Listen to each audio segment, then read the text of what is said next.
That would be Amal and her husband George Clooney, who are a power pair that everyone knows. The whispers have been put to rest for good. People have been guessing about George Clooney's marriage for years, but now he's finally told his side of the story. It's a shocking truth that has changed his life and relationships. What did he hide for so long, and how did it play out in his marriage? Come with us as we uncover the secrets George Clooney finally tells after his divorce. A short-lived love story. George has been in the public eye for almost 40 years and has had a lot of success in his work and personal life. But he had a different story before he became one of Hollywood's favorite dads and a loving husband to his wife of almost 10 years. He used to be married to another Hollywood actor, but they split up years ago. Talia Balsam, George Clooney's first wife, is from a famous family in Hollywood, now 65. Talia is the daughter of actor Martin Balsam, the niece of the famous and loved Dick Van Patten, and the daughter of Joyce Van Patten. She adds her own acting heritage to this family tree. Talia and George went to the Dorothy Chandler Pavilion in 1986 for the first annual Singer's Salute to the Songwriter. It was a fancy event. Talia's big break came in 1977 with the TV show Happy Days. She started her work in the late 1970s with George. She's been playing famous roles on TV and in movies for decades, so you may recognize her. Talia Balsam is best known for her parts in popular TV shows like Homeland and Mad Men. From 2016 to 2019, she co-starred with Sarah Jessica Parker in HBO's Divorces. As of now, Talia is married to actor John Slattery, who played Roger Sterling, her husband on Mad Men. They have one kid together. If you want to know how Talia and George Clooney met, that's a Hollywood-style love story. George and Talia met in 1984 while they were both starring in a play in their town. They fell in love right away, but they were only together for a short time before Talia broke up with him. After they broke up the first time, George dated actress Kelly Preston, who later got married to John Travolta. George and Kelly even got a pot-bellied pig named Max as a pet from 1987 to 1989. George kept Max after they broke up. George and Talia got back in touch after many years, and things moved quickly. In December of that year, George asked her to marry him, and they flew to Las Vegas to say I do. George and Talia's marriage went well at first, but things started to go badly after 3 years. In the end, George said that it had been a hard time for him, and that the worry had even given him an ulcer that was bleeding. He asked for a divorce in 1992, and the divorce was completed the next year. George said that he wasn't ready for marriage at the time, and that he thought he hadn't given Talia a fair chance, which made him responsible for the end of the relationship. He is said to have tried to make things easier for Talia during the split by offering to let her decide what she thought was fair. He did, however, have to pay $80,000 in attorney fees, which he didn't like. He had no choice, though. After the end of his first marriage, he threw himself into work, building a career and becoming well known in the entertainment business. One could say that he moved away from things that seemed like they were vows. He did, however, have relationships with famous people like Cameron Diaz, Charlize Theron, and Renee Zellweger over the years, but he never got married until he met Amal Alamuddin, who changed everything. What's so great about this woman? George Clooney wasn't ready to get married again, just because of his first marriage to Talia Balsam. He also didn't know how he felt about having a child. It was a bet between Clooney and friends like Nicole Kidman and Michelle Pfeiffer that he would have kids by the time he was 40, but Clooney didn't want to take on such a big task.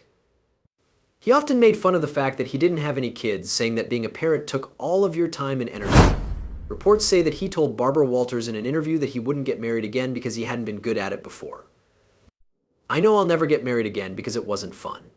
In thinking about the end of his first marriage, Clooney admitted that he was to blame because his job often comes first, leaving little time for a real commitment. Clooney quit dating after his split and became known as Hollywood's most eligible bachelor. He was seen with a number of famous women, but he wasn't really interested in getting married. He made fun of the fact that people kept asking him if he was ever going to settle down in an Esquire piece in 2011. He said he loved that people seemed to forget that he was already married. At the same time, Talia Balsam had moved on and was thinking positively about her time with Clooney. As she spoke, she said that they had both moved on with respect for each other and no bad feelings. But everything changed when Clooney met Amal Alamuddin, a great human rights lawyer, in 2013. He later said that meeting her made him understand that his life had been missing something, which was something he hadn't expected. His whole view on marriage and family started to change. It was love at first sight. As time went on, Clooney and Amal became one of the most admired pairs in Hollywood. Fans were interested in their story because they were known for their deep love and private life. Their journey began at Clooney's home in Lake Como in 2013, when a friend put them in touch with each other. Reports say that even Clooney's agent thought he would marry her. At first, Clooney wasn't sure about Amal, but he was quickly drawn to her. They started spending time together in secret and realized that their relationship felt like it was meant to be. After being together for 6 months, Clooney decided to ask her to marry him. He carefully planned a special night with dinner, soft music, and a secret ring, but his idea didn't quite work out as planned. Later, Clooney said that Amal took a moment to answer, so he had to wait nervously on one knee. She finally said yes, and her parents laughed when they asked if there was something wrong with his hip because he had been kneeling for so long. To walk down the aisle is not the same as to propose. How did Hollywood's power pair finally get married? A second marriage opens your eyes. These two people, George Clooney and Amal Alamuddin, picked Venice, Italy as the best place to get married. They got married in September 2014 at the beautiful Amal Canal Grand Hotel, which is surrounded by Venice's beautiful waterways and old buildings. Stars like Matt Damon were on the list of guests. Bill Murray and Anna Wintour. George arrived in style by boat, which fit right in with the mood of Venice. Oscar de la Renta made Amal's beautiful lace dress, and she later said the wedding was lovely and classy. De la Renta said that a woman's wedding dress is the most important dress she will ever wear. It was clear from their party that Amal's dreams had come true. Even though their wedding was beautiful, George hadn't always thought of himself as a family man. He really didn't think he'd get married again or have kids. He used to say that his job and freedom made him happy. But when he met Amal, everything changed. He felt like her happiness was more important to him than his own. George and Amal's life has been full of love and excitement since they got married. They've seen the world together and helped each other's businesses. They work together as a team, with George supporting Amal's work on human rights issues and Amal helping George with his movie projects. Even when things were hard, like during the pandemic, they seem to get closer by focusing on family and spending time together. A lot of their personal lives are kept secret, but glimpses of their relationship show that they are truly in love and on an amazing journey together. Many people look up to their story as an example of love, teamwork, and a strong bond. The birth of their twins, Alexander and Ella, in 2017 was another surprise in his life. Later, George talked about how being a dad gave him a sense of connection and love that he had thought he could only find at work or with a pet. He had a much better understanding of that love now. Along with other famous couples, like Prince Harry and Meghan Markle, the Clooneys became close friends. In 2018, they went to the royal wedding. Amal stood out in a bright yellow dress. George has said many times that the royal couple are really nice, fun, kind people.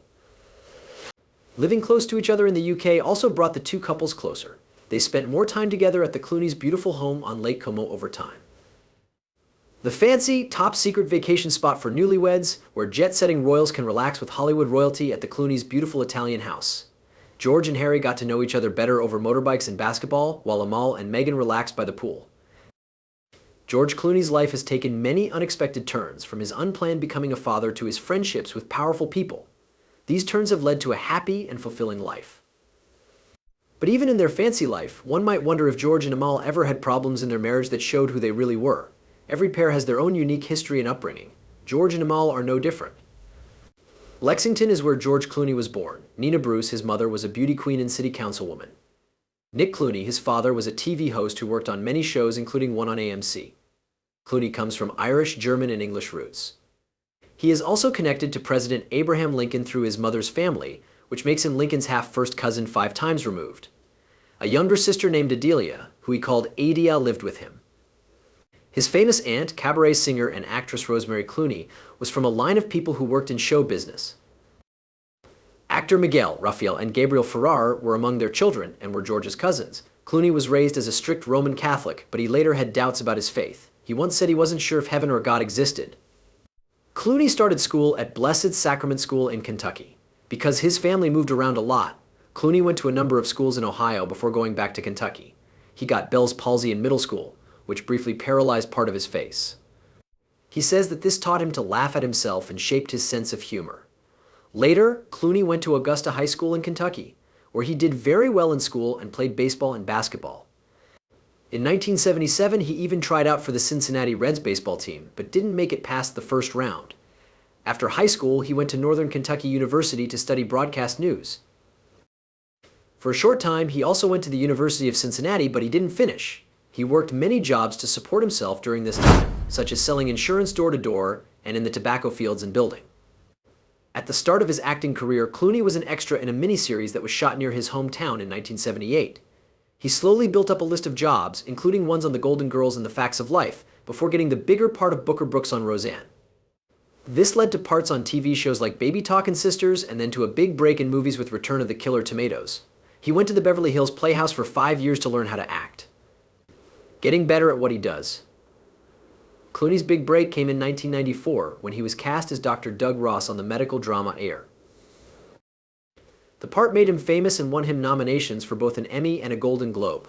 While he was on ER, he started to appear in Hollywood movies like From Dusk Till Dawn and One Fine Day, which made him a more well-known starring man. Even though people didn't like his performance as Batman in Batman and Robin, he bounced back with strong roles in movies like Out of Sight, his first work with director Steven Soderbergh, and Three Kings. As Clooney's fame grew, he kept taking on challenging jobs. Over the next few years, Clooney worked as an actor, producer, and director. By 2013, Clooney had co-produced the well-known movie Argo, which had won many awards, including the Best Picture Oscar. At about the same time, he helped start Casamigos Tequila, a business that was later sold for $700 million. Clooney's work took a new direction in 2014 with the movie The Monuments Men, which he both directed and starred in. The reviews were mixed though. Still, Clooney kept taking chances in movies by starring in Tomorrowland and Hale, Caesar, and directing Suburbicon. Clooney is still one of the most famous stars in Hollywood. He is known for more than just his playing in movies. He is also known for his work with charities and other activities outside of acting. His work is a mix of different roles, creative goals, and a long-lasting presence in the entertainment business. After years of dating famous people, Clooney found true love with human rights lawyer Amal Alamuddin. What was different about her? Amal Clooney is a famous British international human rights lawyer who was born in Beirut, Lebanon. She has made a name for herself fighting for justice and the rights of people who are often ignored or silent. Amal became a lawyer after her family fled the Lebanese Civil War and went to the UK. She studied at St. Hugh's College, Oxford, and later got her Master of Laws at New York University, where she did very well and won awards for her work. Julian Assange, the founder of WikiLeaks, and Maria Ressa, the journalist who won the Nobel Peace Prize, are just two of her famous customers. She has stood up for Yazidi activist Nadia Murad against ISIS's crimes and even for Armenia in cases involving denying the genocide. Amal has worked for the UN and given important advice to the UK government about international justice and media freedom. The Clooney Foundation for Justice was started by Amal and her husband, actor George Clooney. Its goals are to protect human rights, help victims get legal help, and hold powerful people responsible. They have helped with justice projects in more than 40 countries through this organization. Besides being a lawyer, Amal is a strong supporter of education, having made a grant available for young Lebanese women who want to study abroad. With such an impressive resume, she is an inspiration to people who fight for human rights because she never gives up on finding justice in high-stakes foreign cases. George is deeply in love with her for many reasons, including the fact that she is smart and beautiful. Even though their relationship seems almost magical, there has been trouble and there are reports of a divorce. Is their marriage really about to end, and if so, why? Trouble in heaven. A lot of people think that George and Amal Clooney are one of the cutest pairs in Hollywood. Some people say, though, that their marriage may be having some problems. They got married in 2014, but their busy lives have made it hard for them to spend time together since then. At first, they agreed that they would never be apart for more than a week. This worked out well at first. As their jobs got busier, though, it got harder for them to stay close. Now that he is 63, George is going to New York City for a year to be the lead in a Broadway show. Amal, on the other hand, will stay at their beautiful villa in Lake Como, which is almost 4,000 miles away. Their busy work lives and the space between them are said to be making their marriage tough. Several sources say that they live different lives and only spend about 10% of their day together. There seems to be some space between George and Amal because both of them are known for how hard they work. George has been busy making movies. He worked on one with Adam Sandler in Italy and another with Brad Pitt in New York. In the meantime, Amal is committed to her job as a human rights lawyer and travels back and forth between London and The Hague all the time. Before they got married, Amal made it clear that her job was quite important too. They spend most of their time together with their 7-year-old twins at their home in Lake Como. The lovely house is also where George works, so he doesn't have much time to goof off. Fans are wondering what's going on in their relationship while both of them keep doing well in their jobs. According to a source, George Clooney is spending more time with Amal because he doesn't want to lose her. He's becoming more aware that their interaction is more like living together than being in a relationship. After 17 years apart, George knows that Amal is still young and full of life. He feels like he's getting older and is worried about how he looks. He also knows that if he wants to keep Amal, he has to work harder to impress her. To get their love back, George is trying to be more romantic. At age 63, he feels the pressure because he has been known for a long time as one of the most attractive stars in Hollywood.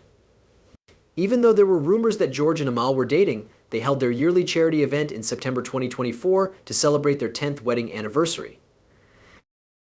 The event showed how strong their relationship was and impressed everyone who was there. People talked to George about how much he supports Amal's work and how he is always there for her in everything she does. He told her with confidence that he was proud to be by her side no matter what cause she was fighting for. Even though they live far apart, this pair will always be connected by the love they have for their children. Let's get to know the Clooney twins, the Clooney kids. George and Amal Clooney keep their family life quiet so that Ella and Alexander, their twins, don't get too much attention. But they love telling funny and sweet stories about their kids and being parents. They were born on June 6, 2017 at St. Mary's Hospital in London. This is the same hospital where Prince William and Kate Middleton had their children. George, who became a dad at age 56, said it was a crazy moment. You think you're ready to be parents until you realize, wow, I'm a parent, he said. The kids are growing up with family from all over the world. The Georges are from Lexington, Kentucky, and the Amals were born in Beirut, Lebanon, and became English as a child. George bought House Oleandra in 2002. It is a beautiful 18th century house on the shores of Lake Como, Italy, and the family loves living there. It's interesting that George and Amal don't speak Italian, but their kids do. It was funny when George told Jimmy Kimmel in 2020, "We did something really stupid." They can speak Italian very well. Besides that, we did something really stupid. They speak Italian very well. Wow. Italian is my first language. Wow. At 3, I am sorry I do not speak Italian. It's not her first language. Ella and Alexander are very different people, even though they were raised the same way. George told Michael Strand, that taking care of twins has shown him how little power parents have over their kids' lives. George Clooney has told many funny stories about his son Alexander and the silly things he does as a child. Alexander, who was only a little boy, was caught hugging his dad's car out of pure joy. But recently, behavior that started out as funny has changed in a strange way. Alexander has always had a lively attitude, even when he was only 7 years old. Alexander was the one who was always moving around and getting everyone's attention. His twin sister Ella was more interested in her mom's clothes. A joke that George used to tell was that he would tie the kids up with a bungee cord to keep them from running off. He has seen a bigger change in Alexander in the last few months, though, and it makes him sad. At first, George and Amal were shocked at how quickly Alexander learned. He knew how to count to 20 in both English and Italian by the time he was 2 years old. But this amazing skill wasn't the only thing that made George cry. He was really shocked when he realized Alexander was growing up so fast and in ways he never thought possible. Alexander was beginning to act more like his mother, Amal. He was smart and serious about things that seemed too advanced for his age. Many parents would be proud of their kids, but George felt a mix of feelings. He always thought his son would be more like him, funny, playful, and up for new things. But seeing Alexander grow up so quickly made him understand that his little boy wasn't going to be like he thought he would be. It wasn't just the terrible twos that parents talk about all the time. George took a moment to think about it, and think about what it was like to see his child become his own person, sometimes faster than he was ready. Because of how this change made him feel, George has a different view of Alexander. Even though he is very proud of his son, Alexander is growing up so fast that it's hard for him to accept. How do George and Amal raise their children while also working as famous people? What kinds of things might have made Ella and Alexander different people? Please tell us what you think in the comments. Don't forget to share, like, and follow for more. Also, click on the next video that comes up. It will be fun for you.